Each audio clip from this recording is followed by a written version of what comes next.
Hey everybody. I know this is the first time I've been on this discussion group. I found out how to work a video machine. My daddy's probably passed down his grave like that. I said, "Oh Lord." But anyway, I go by Wolfpack. The reason why I'll explain later. But anyway, I really don't feel good about giving my name up on the internet right now for possible backlash I may get from this or whatever. But I fully expect it, so I'm prepared for it. Reason why I'm contacting you individuals today is the fact is that a little bit about myself and what I know. First, people are going to ask, well, "Who the hell are you?"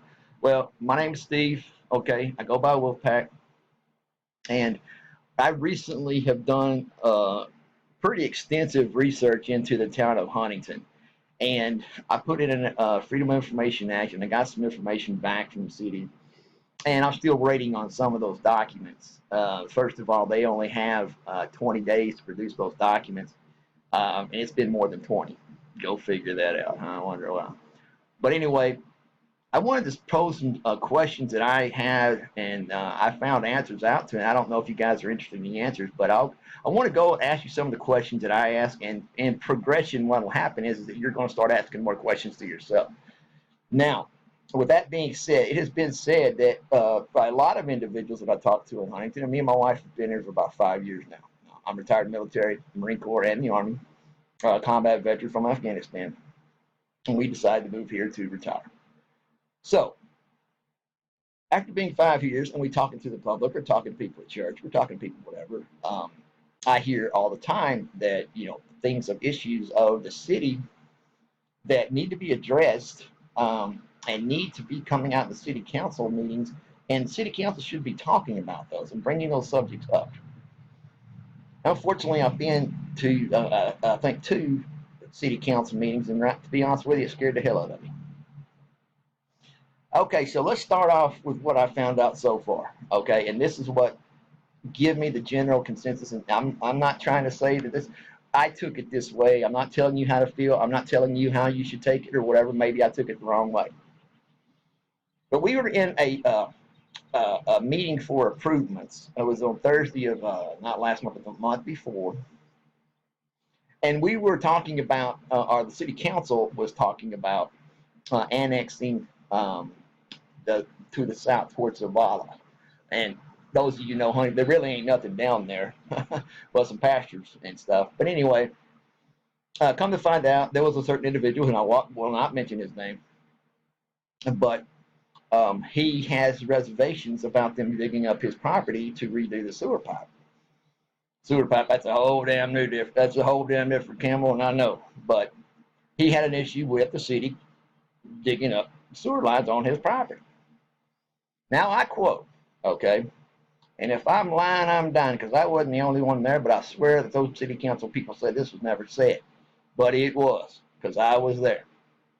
Our mayor, at that point in time, on the record, in the microphone, in a city council meeting, said, I should have run his ass off a long time ago, speaking about this individual. Okay? To further know I know what I'm talking about and that I did, our only female councilwoman that we have replied, all frank. So there is a lot of substance to that, and that kind of gave me the general feeling of how the city council feels toward its residents and its citizens. Didn't get a good impression. Now, in a city council meeting, and I'm urging everyone to attend so you can see this for yourself. The city council meeting goes by the Robert's Rules of Order, okay, supposedly. However, the fact is that the city council, under the color of law, can change those to meet their needs. So, in other words, if they don't want to hear from you on a certain subject, they don't call on you. They did have one person that was going to get up there and speak about Second Avenue or something like that, and they never showed up. That's just what the city council wants. They want us to remain fighting amongst ourselves, okay, and fighting each other instead of banding together, coming up with some ideas that the city council have got to rule on for the benefit of our community. Now, let's just take a look at that, because the fact is that some people come from different backgrounds. Some have different income levels. Some work at different places. Some's name is this and some names is that. But the fact of the matter is that we're all residents of this community, and everyone should be treated equally. Everyone in a category that is put in by the city council, okay, their voice still has a right to be heard. So that means everybody in Huntington, okay, has a right to be heard. On whatever subject comes up, the city council, that's what they get paid for. Now, let's don't get this twisted. I just said that. Yes, the city council and the public officials who work in the city of Huntington, they work for us. We pay their salaries. We have a right to speak up in our own behalf and not be shut down by a city council who's going by Robert's Rules of Order that uses that because no one really knows what the orders are and what protocol that they're actually following. Because if one were utilized and just actually read the Robert's Rules of Order, there are a lot of things that the city council don't do. So in other words, basically what I'm trying to tell you is they're acting under the color of law. Well, acting under the color of law is what? That's using your position, whatever it may be, to make up laws that you know that's not existent, and calling it a law because it comes from the mayor or the city council. But they forgot one little thing here is the fact is, you know what? We are okay in the county of Angelina, okay, and right above that there's a little place called the state of Texas. Now, the state of Texas, they make a bunch of these laws. Fortunately or fortunately, how you want to look at it is after we won our independence and after the Confederacy, we modeled our Constitution based primarily off of what the United States Constitution is. There's some way back and forth on some of the laws, but generally we adopted basically the U.S. Constitution, made some changes that appears in Texas, and that's what we ratified as the Texas Constitution. Now, for those individuals who are in power in the city of Huntington, let me be the first one to inform you that you are subject to those laws no matter what. The law is the law, okay? You are held accountable just like everybody else. You must follow law whenever you're making these decisions in city council meetings. It doesn't matter, okay, if you agree with a law or not. If it's a law, you still have to follow it. Us as citizens have the right or have the opportunity, if we don't like the law, to overturn it. And there's a method to do that through the House, through the Senate, through the government. We have a method of doing it. But it is our job and our duty as citizens or and residents of the city of Huntington is to do our research and make sure that you're doing your job. That's our job. That's how we participate in the political process. We are here to make sure you're doing your job and to question the method in which you're doing it. However, the powers that be and our city officials feel the other way. There is an elite mentality you can feel as soon as you walk into the city council room. It's like, you know what? They don't want you here. What are you doing here? And then they go on to conduct a meeting like you're not there. They don't want any input from anybody. When they ask for a discussion on the matter, it never is actually addressed. It's always like this. Discussion. The mayor just kind of talks amongst himself, and then you don't really get to hear. Is it open for discussion? But you're a city council member. Everything you say is on the record. You need to say it loud enough so everyone can hear. If not, and you're there, you don't understand what he said, have the minutes read back to him. Back to the court. Not to the court, but to the people who are actually the general public. Have it back read to us. What did you say? Well, I was just clearing my breath. Okay, sir, let me tell you something. You're on the record. So if you're going to cough, mumble, or something, you need to say, excuse me. That tells the person taking the minutes, okay, to let you clear your throat, scratch your nose, or wipe your butt, whatever you want to do. And when you're finished, then we go back on the record. But if you're saying something underneath your breath to anybody up on that city council, that's a violation right there.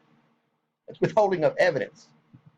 Utilizing your position, okay, to break a law where you have to, by Robert's Rules of Order, make sure that everyone in there and has a proper PA system and people can properly hear you.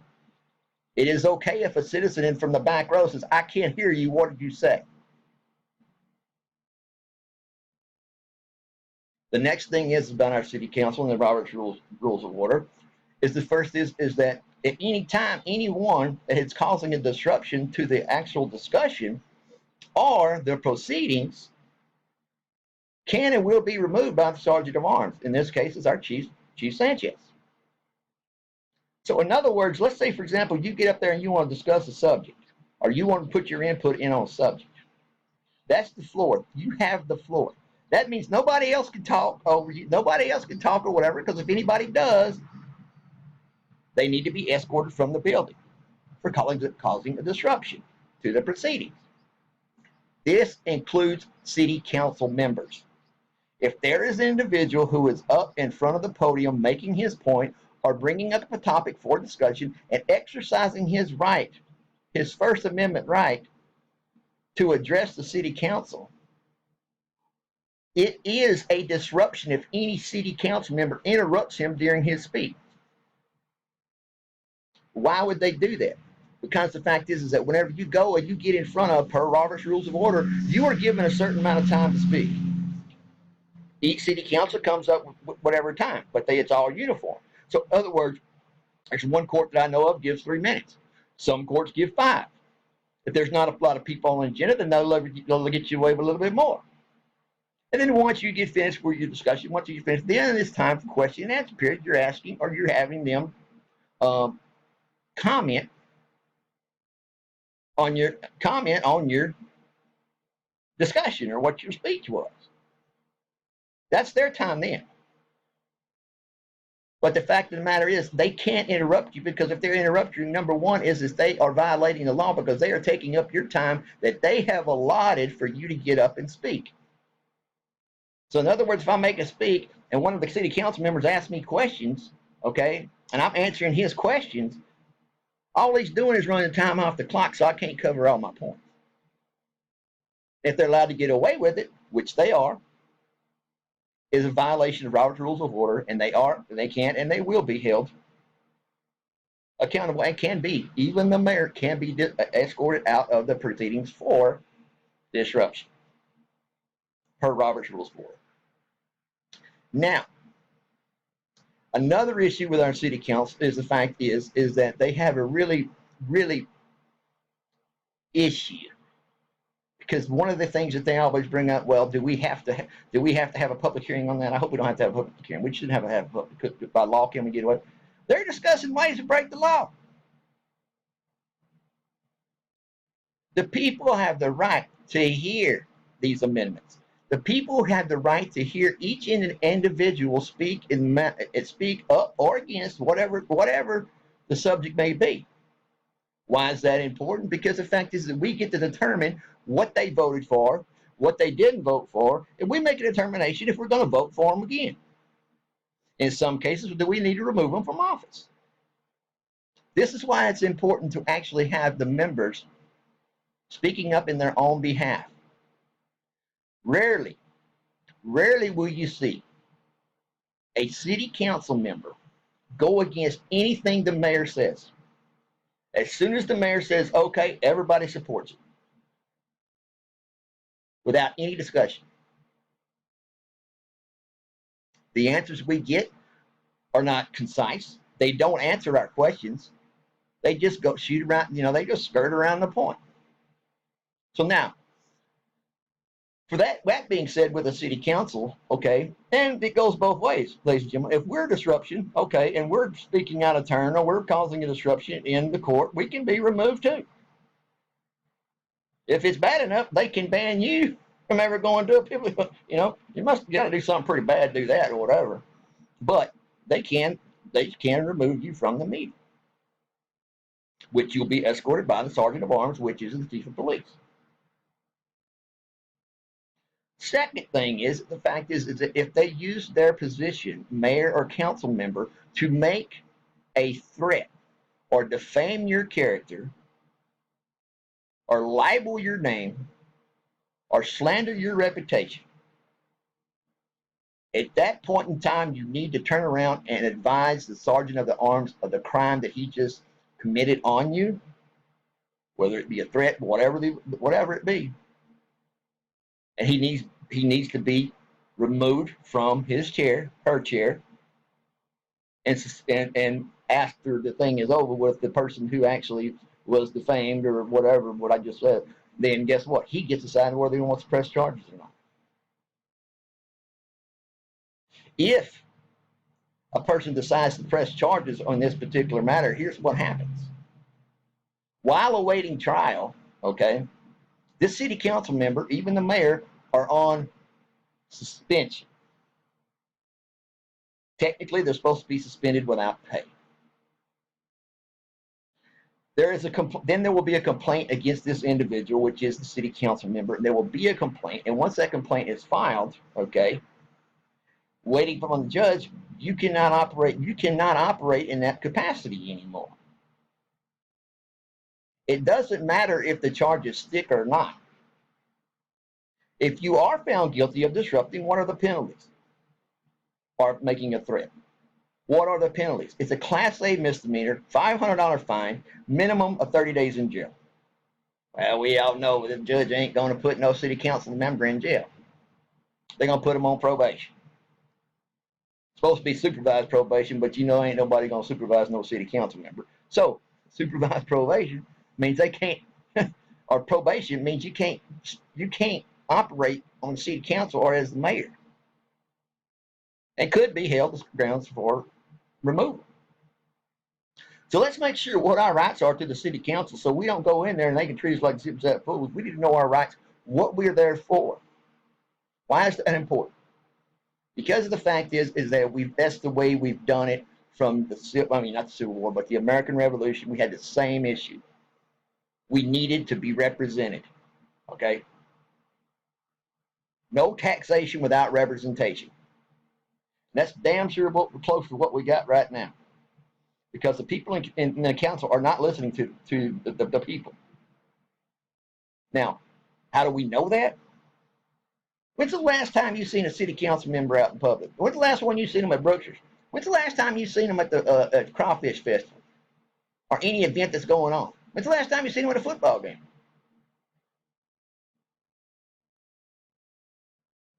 No. So they don't want you to know where they're at. But they got it twisted because the fact is you are, excuse me, you are a city council member or a official within the city of Huntington. What does this mean? That means you're that position 24 hours a day, 7 days a week. You don't get to go home at 5 o'clock and say, I'm not the mayor no more. You don't get to go home at 5 o'clock and say, I'm not the council person no more. You don't get to pick and choose when you want to be the mayor or you want to be the council person.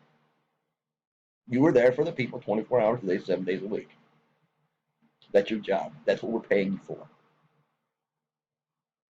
It would be like one of us come up and say, well, they didn't do a job they didn't do their job this month, so I'm only going to pay them this much taxes. Try that and get away. Try to get away with that. Huh? So there are things that we can do in the city council, and we can actually stand up to the city council. And it's not us standing up making waves or trying to cause problems or cause a ruckus. No. Nobody wants that. I sure don't want that. I want a functional government. I want a functional government to where the people actually are heard in these city council meetings. I want to have issues that are brought up by the residents, discussed with the city council, and come up with a decision that is best for the entire town, not just one group of people. I read on here somebody wrote back, you know what? Well, there's not any regular people on the council. Well, you're probably right. Because for some reason, there's these individuals, and I ain't going to name no names, but we don't have them just in the city council. We got them over at Huntington. They think that they put on airs like, you know what, you come from, your daddy only make this much money. You only make this much money, and I make a lot more money than you. My kids are better than you in school. All this crap would put you in some kind of social status that they've made up. Well, here's the deal. It don't make no difference what status you are or what that status the city council holds you in. Okay? They can't take away the right that you are a citizen and a resident of the city. And you have certain rights. And they have to adhere to these rights, to your rights. So that being said, I did meet with a council member. I met with some of the officials, and I let them know these subjects that we're about to cover in my next videos. I didn't get no answers. I got, we're working on it, or this is going to happen. We're waiting on this to happen. We're waiting on this to happen. We're always waiting. And from the people that I've talked to in Huntington, I'm just going to use an example because of the fact that I'm saying it everybody, when I say it, people are going to go, oh, not that again. But let's take it for example. Let's use it as an example. The roads, okay? We all know the condition of the roads, and I'm not sitting here to hem haw about that and complain about that. The roads, we all know they're bad. But my question to the city council is, this ain't the first time we've gotten a grant for our city streets. We, as of today, or as of the first of the month, I believe that we're going to get another $100,000 grant to improve our roads, our sewer system. There's a lot, there's a lot to be done with that $100,000. And everybody knows that that $100,000 is not even going to put a scratch or a dent in the work we need to do on these roads. So it's my challenge to the city council. It's like this. Okay, let's do this. Let's all get together, sit down, and let's put our priorities straight. Which roads right now need the most repair? Which roads do we need to fix first for safety? And when I mention that, let me talk about it because the elementary school. I don't know if y'all seen it or whatever because we got so used to hitting potholes that I think it fried our brain. We don't forgot about it. You got elementary kids getting on a school bus, okay, that has no safety restraints. Their feet can't touch the floor, okay? Hell, our kids don't ride home from school. They bounce home from school. And God forbid one of these children actually ends up hurting himself, which is a good possibility. There's a lawsuit right there, and deservedly so. People ride up and down these roads, and guess what? Their maintenance repair just to operate a vehicle in Huntington is twice as much as it is in Lufkin or Zavala.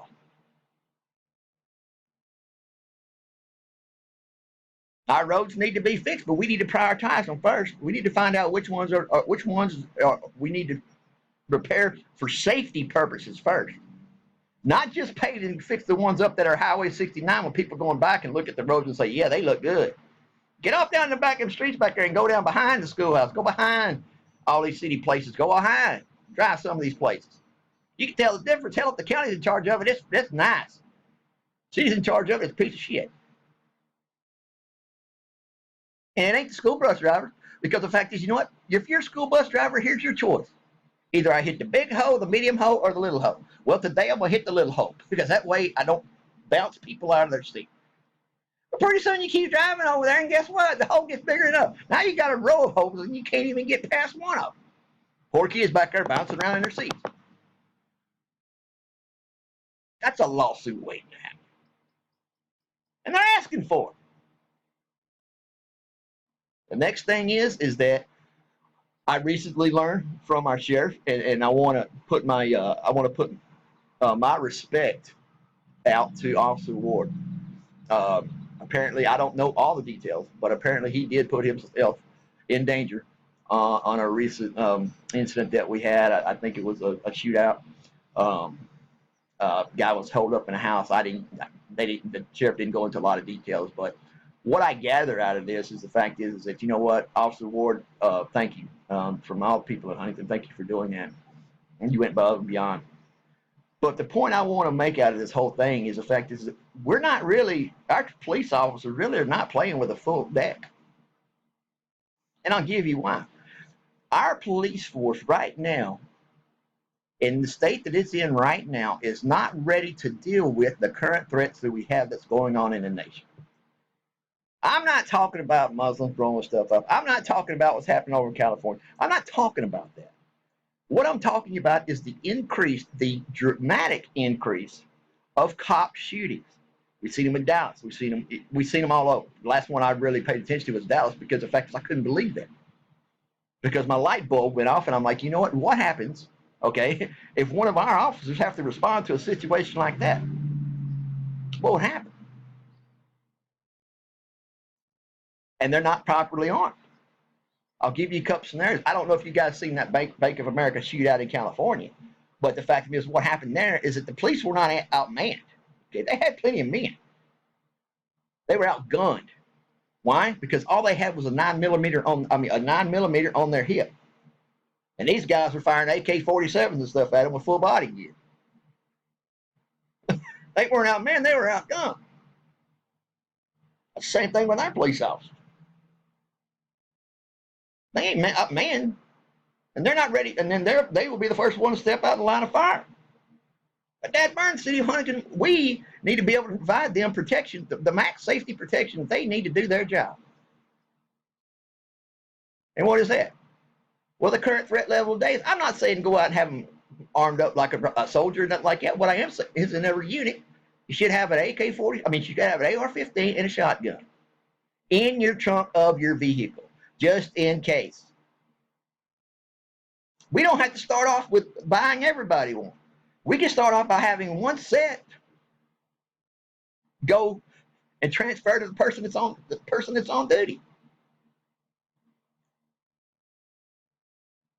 Transfer it to the car. Heck, we used to do it all the time in the Marine Corps. We didn't go out and get our own weapons. Shoot, no, we just kept the same weapon, cleared it, functional paper. It's good.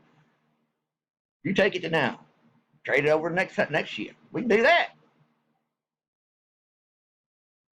And may I remind you, because I keep watching the movie, may I remind you, okay, on the Boston Marathon, what happened there?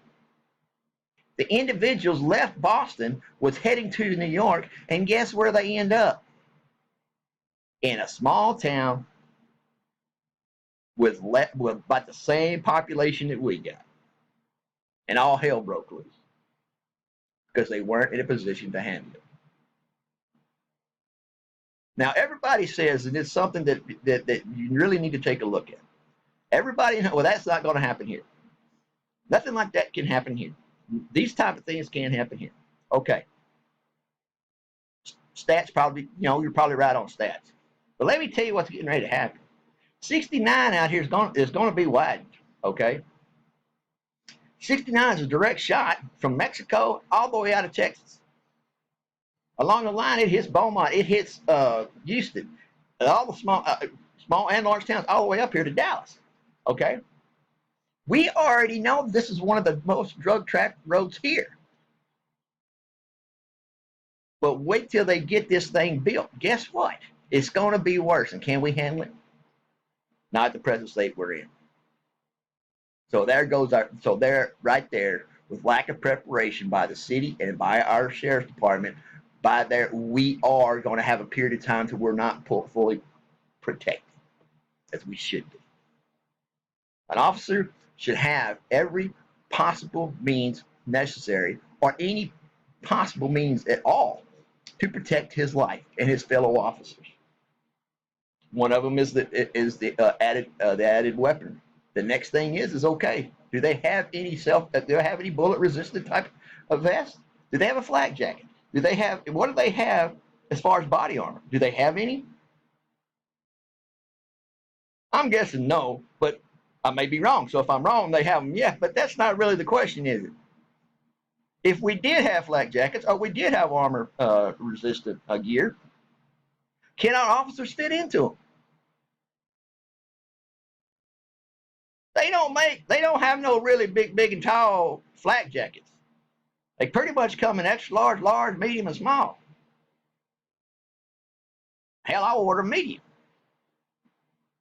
After a while, I wanted to have it down small because I had to carry too much weight. That medium, I'm going to give me a smaller one, But do they have that available to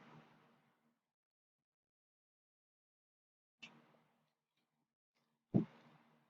What is the correlation between Lufkin, Zavala, and our police department?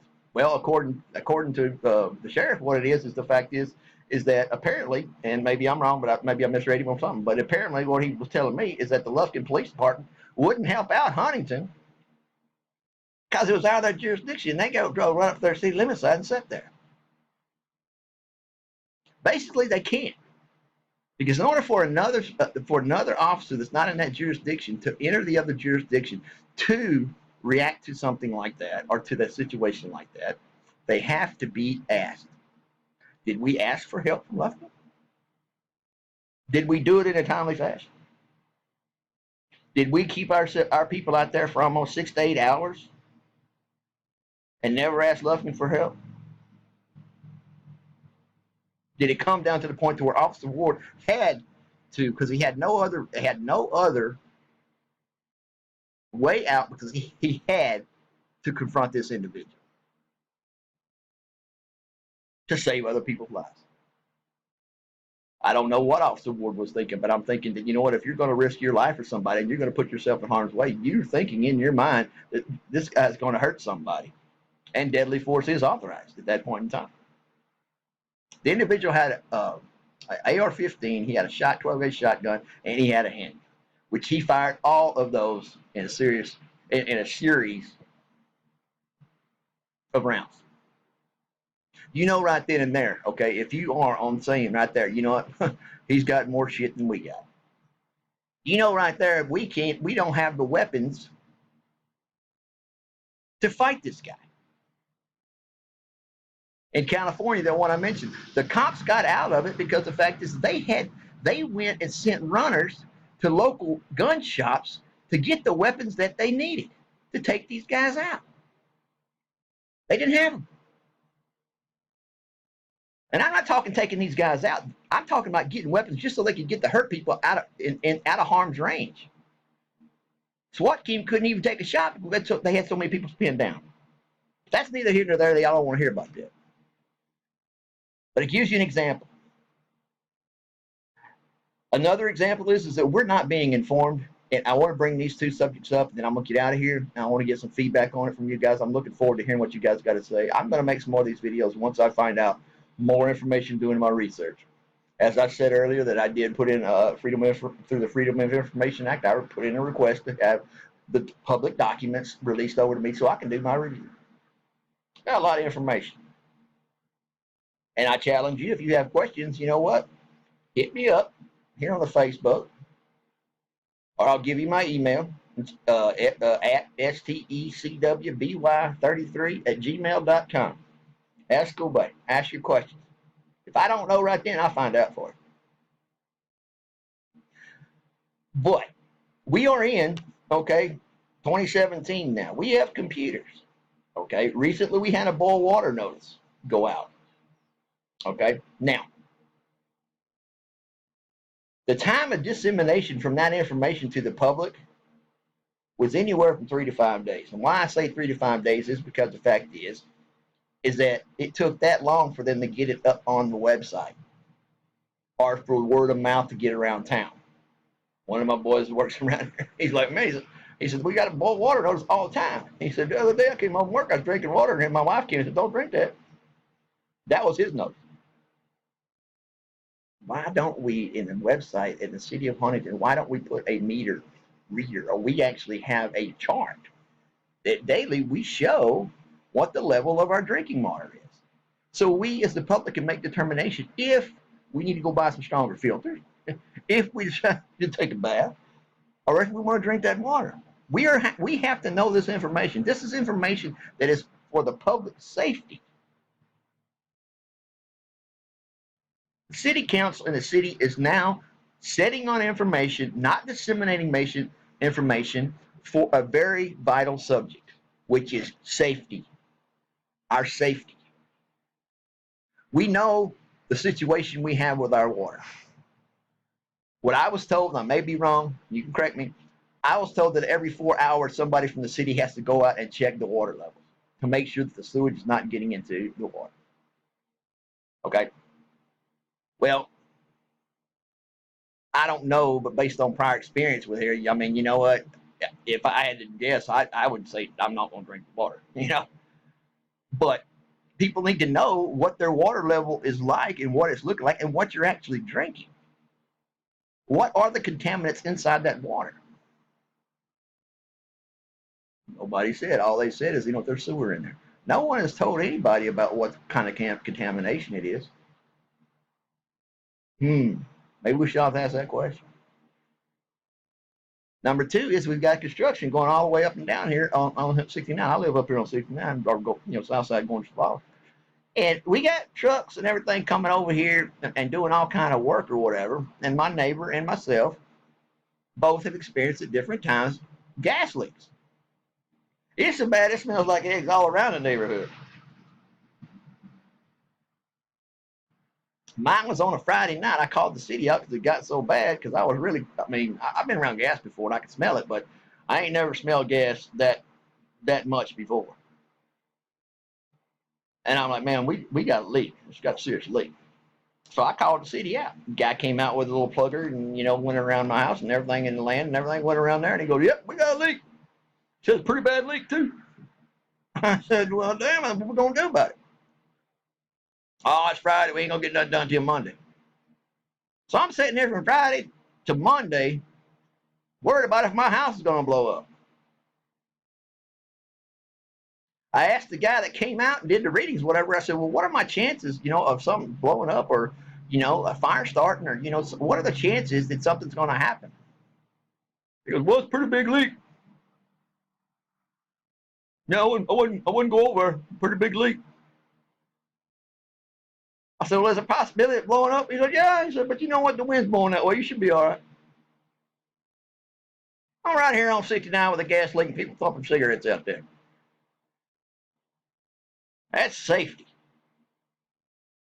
Another thing is they run these trucks up and down here, and they run them up all on these water lines. My neighbor, she was out there, and she's an older lady, but she still got some gumption. She's out there with a hoe trying to figure out where the hole is. She called the city, and they swore up and down that machine sitting on top of there didn't break that water line. The water was coming right underneath the tracks. Oh, we didn't break it. So I'll be damned. That son's gonna just broke all by itself. If it did, we got some serious problems now. And our water, that's one situation. But the other situation that concerns me most, okay, and then I'm gonna get out of here. And I'm gonna make more videos, so don't worry, stand by. I got more stuff than you can even possibly imagine. But anyway, let's touch on this real quick. I'm gonna ask you a question maybe that you didn't know. We had a gas leak not too long ago up by the firehouse, right there where that preschool is, right there. If you go by there right now, you can see the patch where they put on it, okay? Now, it was a significant gas leak because you could smell it when you drove by there, either going toward the red lights or as you went straight, like going up to Boots. But you could smell it bad, and that's just passing by a car. Now, there's a preschool there. So here's some questions I want to ask. Was the preschool notified that there was a gas leak? Did the preschool know how serious the gas leak may be?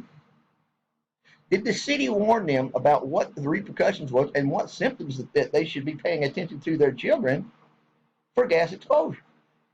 By the way, it is headaches, okay? Nausea, okay? And just feeling like you got the flu, but you ain't got a fever. Did they warn the preschool? Did they warn anybody in that area that could happen? No. And then you look at it this way, there's the long study on natural gas exposure, okay? Never been done. So we don't know, okay, what the long-term exposure is to what our kids got. If we would have known then, and our kid came down with symptoms, we could have taken him to the doctor and got some good ideas. One of them would have been, don't let him go to school till the gas stops leaking, until it starts leaking. Or the school would have had a determination, you know what, do we want to open the doors? I don't know which one happened. I know the city, they didn't notify anybody. And that's something going to take a long time to get repaired. I'm not going to quote exact dates, but I'm going to tell you, I'm almost believing, correct me if I'm wrong, please somebody do, but I think it was like 2 weeks. It was over a week, I know that, but it was damn near pushing 2 weeks. So I have a lot of information. I hope people will hit me back. One thing that I want to stress upon everybody is this, is that I don't want to get into a fuss and fight between you and me and everybody else about what needs to be done, get in an argument and complain and gripe, but we're not doing anything. My father, I love him to death, but he's one of those guys, you know, the old timers, he'll sit out on his back porch and he will bitch about everything. You know, I love him to death, but now that I'm older, I'm like, okay, what are you going to do about it? So the same thing will come up. Well, we can't do nothing about it. You can't fight city dog. You can't do this. Well, we probably ain't gonna win every battle. I'm not talking about that. I'm talking about winning the battles that matter, that affect our kids, our public safety, and things that they're not telling us that we need to be aware of, so we can make a critical decision on whether we need to stay or not. Now, as far as the safety factor goes, there's a lot we can be done here. What is an example of what could we do? Well, we go to them and we complain that the roads are bad. Okay, they don't do nothing about it. Say they're broke, they ain't got the money. Good. Hey, you know what? Let's call the Texas Highway Department, Highway Safety Division. Come down here and look at these roads. Go through and tell us which ones we can't drive on. And there's a much. I'm telling you, there's a lot of these highways or these roads down here that need to be condemned until they get them fixed. There's so much of a hazard to anyone driving on them. Not even the fact to mention that the buses can't even go down one road with another car's coming the other way. These poor bus drivers, I feel sorry for them because they're trying to negotiate potholes, get to the right stop, and worry about the darn car, the truck on the side of them not hitting them. They need a raise. But the point of the fact of the matter is that they are winning because the fact is that they're dividing us. And they're counting on the fact that we go by past experience by saying we're not going to step up and say anything.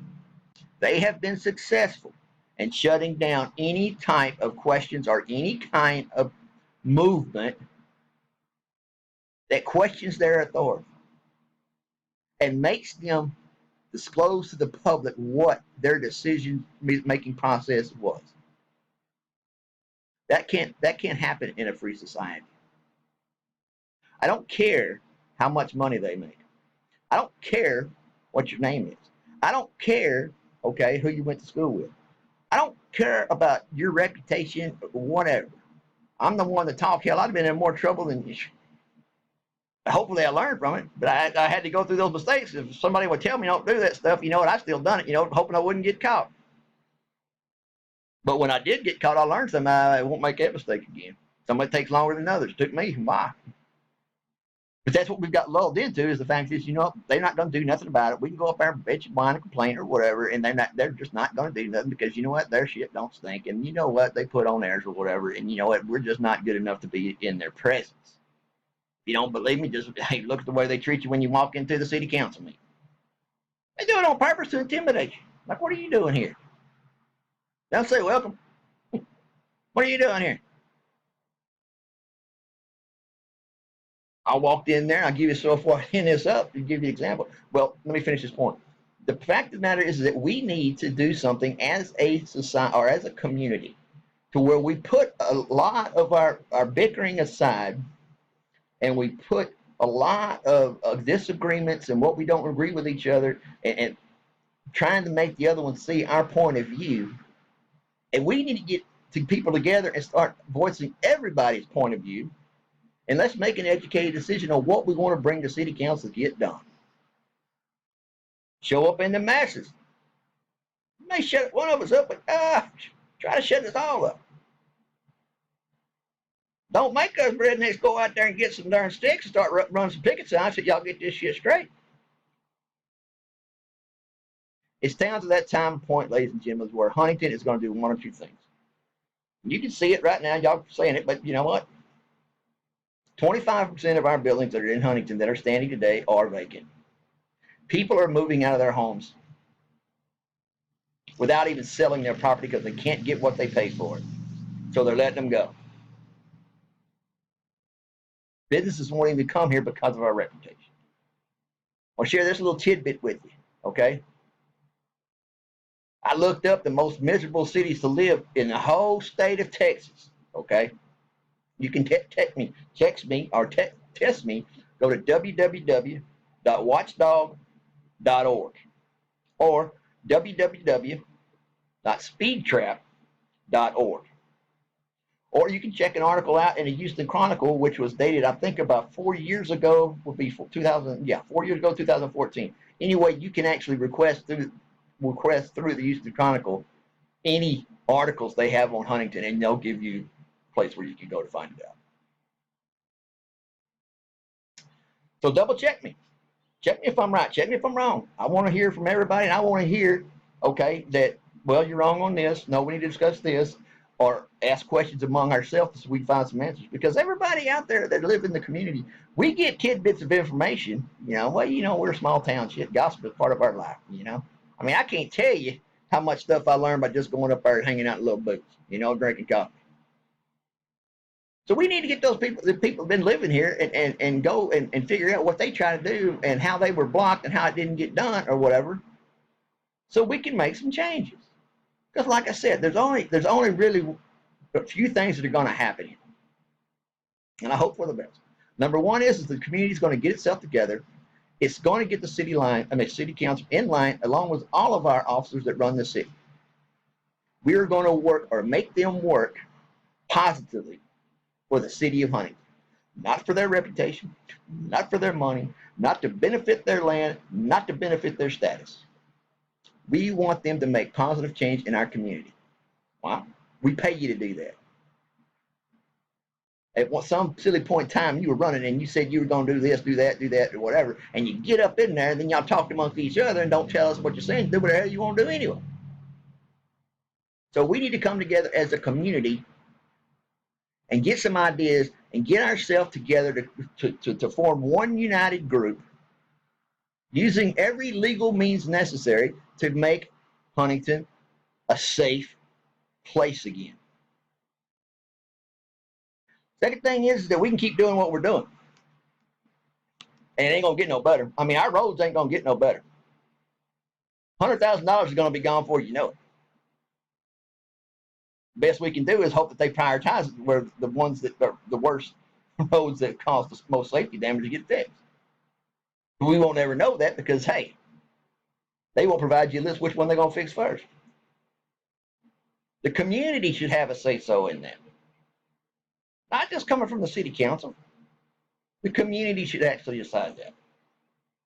Because the community represents everybody that lives here, how it affects everybody. One thing in Huntington affects another one, whether you like it or not. We are a population less than 5,000. So you can believe, okay, whatever the Baptist church does, okay, it affects the Methodist church, okay? Or affects the Jehovah's Witnesses, or affects the Pentecostals, or whatever particular religion you are. Same thing here. Every decision that the city council makes affects the city of Huntington. Sometimes positive, sometimes negative. Mostly negative. Now, what are other routes? What's the other option? Well, it's like the nuclear option. Let's get together and file bankruptcy. We ain't got the money for nothing else. We ain't got no money for safety and improvements. So why don't we just file bankruptcy and let it be annexed? Everybody was going to think about, well, Lufkin wants to annex, and Lufkin will annex us. And Lufkin don't want us. They've had that on there. They've had that to vote on for, I don't know how many years. And the majority said, no, we don't want to have nothing to do with Huntington because the fact is we're going to inherit more problems than we are going to get out of it. This is what the city council has done, this one and the past. They have kicked the can down the road so far that now it's done got too bad for them to fix in one session. This is going to take time. And it's not only going to just take us working with Huntington. Huntington is going to have to work with the county, and they're going to have to kiss and make up to Texas. And they're going to have to start acting as city council members and representing Huntington in front of them. Instead of being, okay, in the top, we're not in the top 10 of most miserable cities. I didn't think I covered that. But anyway, we're not in the top 10 because we're number 11. We're 38. We're 38 in the whole state of cities which qualify over 1,000 people or more in traffic tickets. 30% of traffic tickets is all you can draw, okay, per state law. 30% of a city's income can only come from tickets. Anything above and beyond that goes back to the state comptroller. Has that been done? I think so. We're running right now at 40%. So there's 10% there we don't know. Did you file it with the comptroller? Did you make that public information? Does the public know if you did that? I asked for a copy of the budget that was filed with Angelina County because there was some discrepancy when I went to this meeting with the numbers, and then because they said, I want to know where the numbers.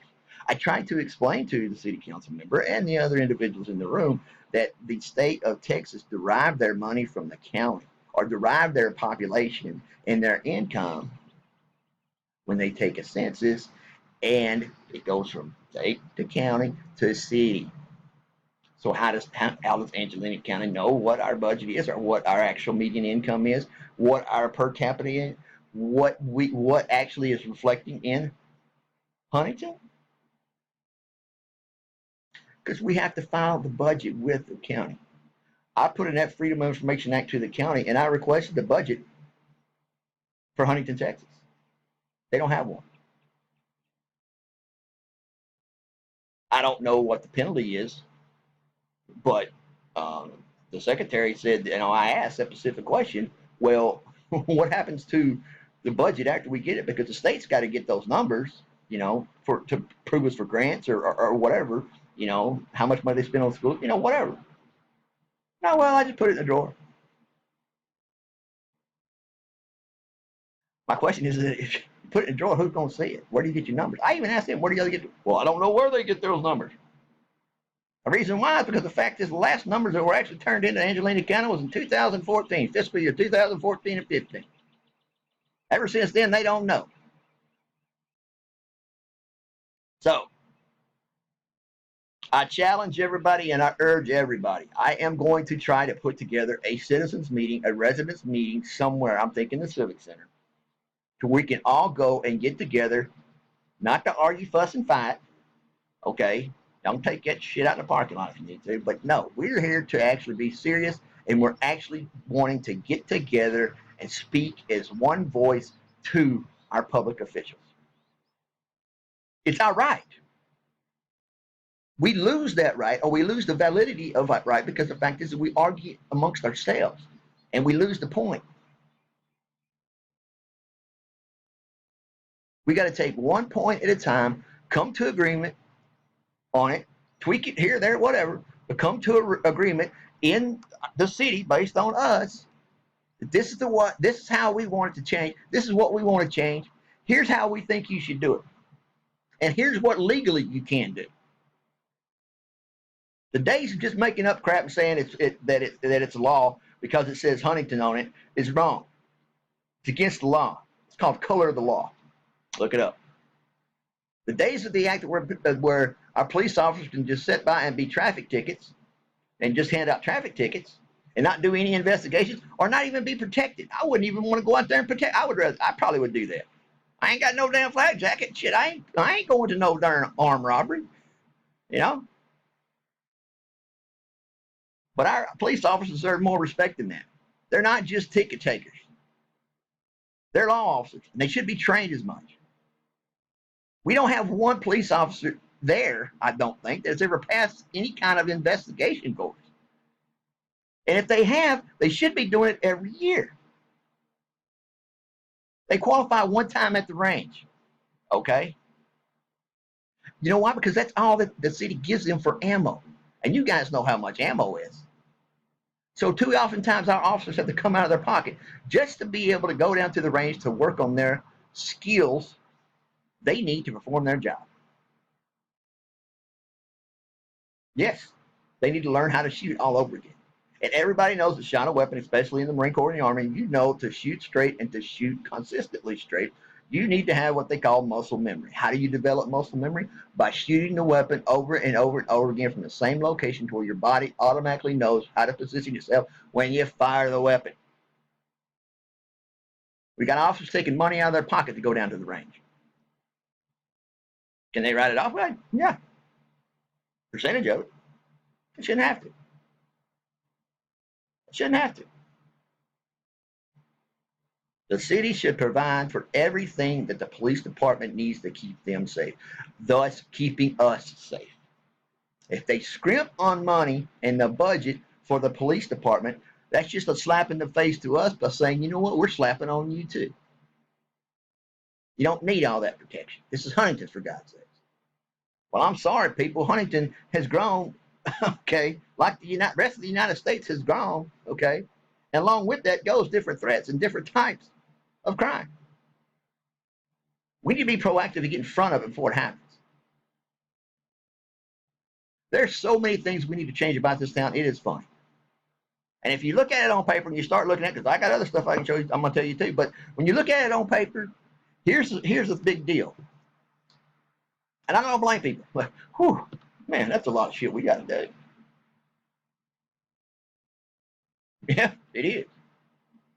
But I will take it for granted, and I will assume that the people who live in Huntington came here for the small town atmosphere because it's close to the lake, and they want to have the best schooling possible for their children to go to school, have a small town life, okay, grow up with manners, and in a small town, to grow up to be better human beings, where they can go to college or to trade school or whatever they choose to be, and have an environment and live in a community that supports that type of environment, so they can go on for bigger and better things. Get out of Huntington. You can go ask any high school senior right now, and I can tell you this right now. You ask them, what are you going to do when you graduate?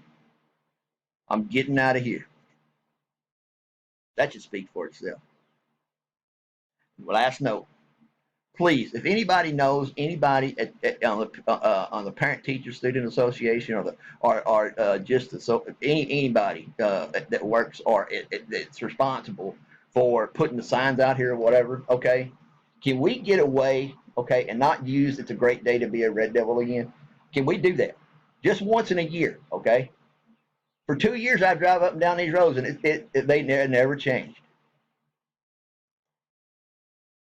It never changed. Some ideas. How about time what the football game is? Who we're playing this with? Take some school pride and say, hey, we're playing such and such. Put them up on the board. Recognize somebody did something good that's going state for some reason. For math or for whatever. Recognize the chef's team. Something. Let us know what's going on behind those buildings, that you're actually living there.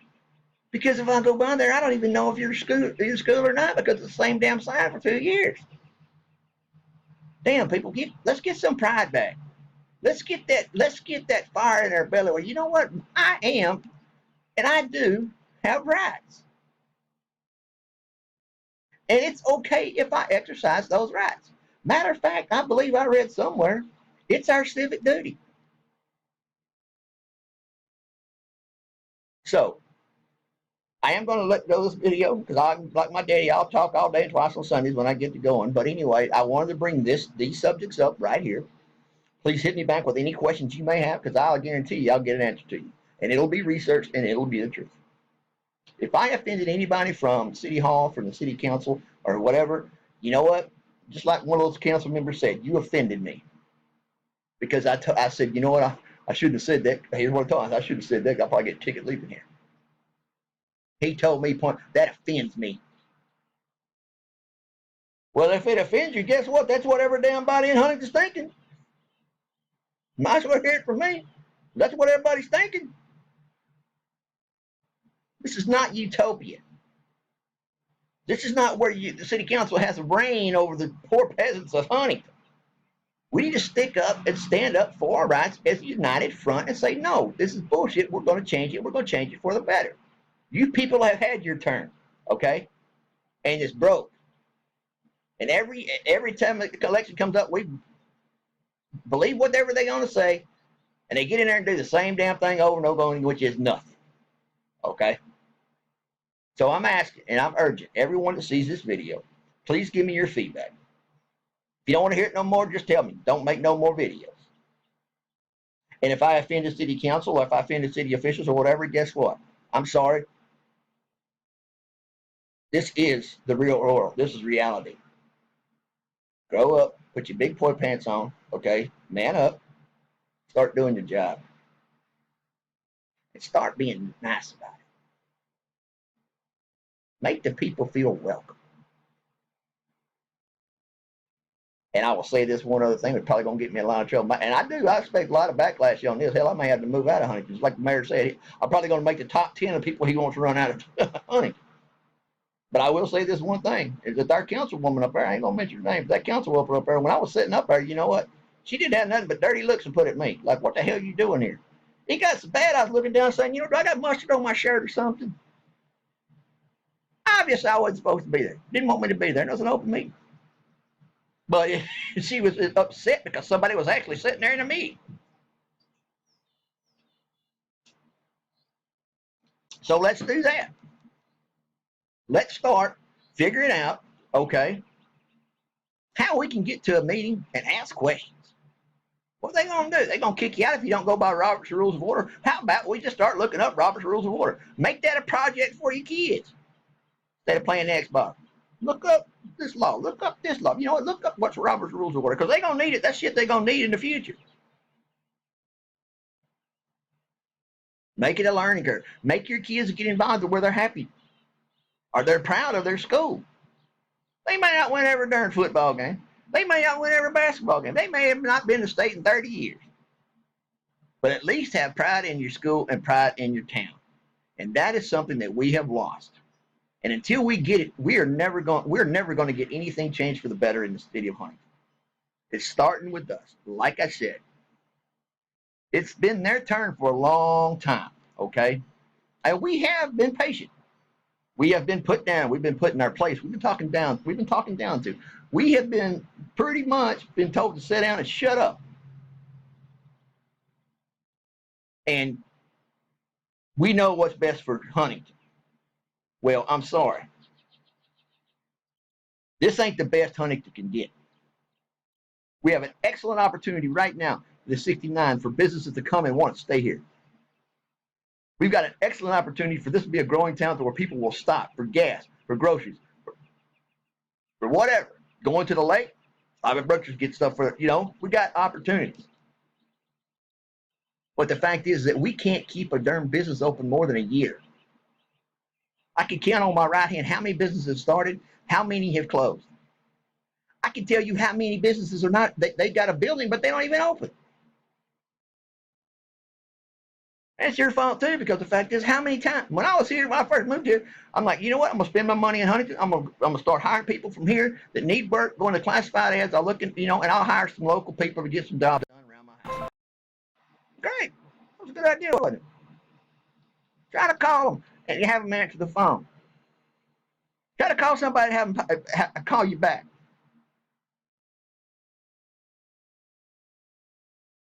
It would be great that if you had Huntington, you could get a number of a handyman, you could get a number of an electrician, you could get all this number right here in Huntington. Be nice to know they come and work on your house last time, and if it's broke down, they know what's wrong with it. You know, they know your house. But our merchants don't even answer the phone. So we got a lot to do. And the fact is that it's whether we want to do it or not. But it starts. Change starts when you get up off your butt and get up off the darn porch and you start talking to people and you start making, or you start agreeing on what you agree on, but disagree what you don't, but agree on something and then build off of that. I think that's how they started America. I think that's how they started the state of Texas. Work for them. Why can't it work for us? Please hit me back. I want to schedule time for a town meeting. I want to invite everybody to the city hall meeting, third Tuesday of every month. Come on out. I guarantee you might come out, but I guarantee you one thing: it's better than HBO. You'll get a laugh. I guarantee you. especially if you go in there with some common sense and you look at them, you're like, hey, you know, where did you people? And y'all went to college, you know? I mean, don't bring your kids because you can tell them they went to college. I ain't going to be like that, Daddy. I'm going to go work in the oil field. I don't want to be like, you know? I'm Wolfpack. I'm out. I hope you guys hit me back. If you don't and you don't like this video, you can say so too. Cuss me out, whatever you got to do. But I'd like to have some feedback and answer and ask me questions, and we'll figure it out together. Give me some ideas on when you guys want to meet. My name's Wolfpack. Call me Steve. STECWBY33 at gmail.com. And I am out.